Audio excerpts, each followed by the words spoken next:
دوم اپریل سال 2023 دل ادیب شناخته، پوبلیسیست، شاعر و آموزگار شکری ابراهیم در سن 88 از تپش باز ماند.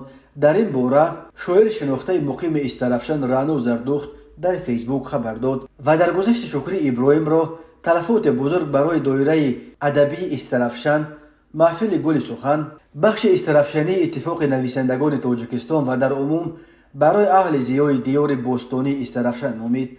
شکری ابراهیم سال 1935 در دهه باغ کلان در کنار استرافشان به دنیا آمده است. شکری ابراهیم سال 1947 از پدر محروم گشت و تربیت او به ذمه مادر و خویشاوندان افتاد. او از خردی به کار و خواندن مشغول شد. اول در دهه‌شان، سپس 3 سال در مکتب میانه کمونیست دهه قلچه کلان تحصیل کرده. سال 1958 دانشگاه آموزگاری شهر دوشنبه را ختم کرد.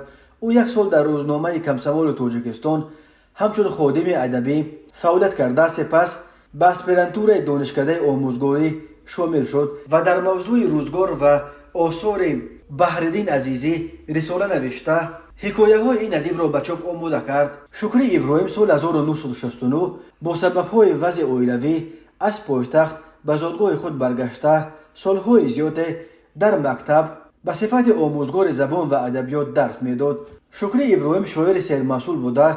کتاب‌های چنار گویا، مکتوب از زندان، افسانه دل، حکایه و داستان حسن یک دسته، دانه‌های مروارید از او به یادگار ماندند.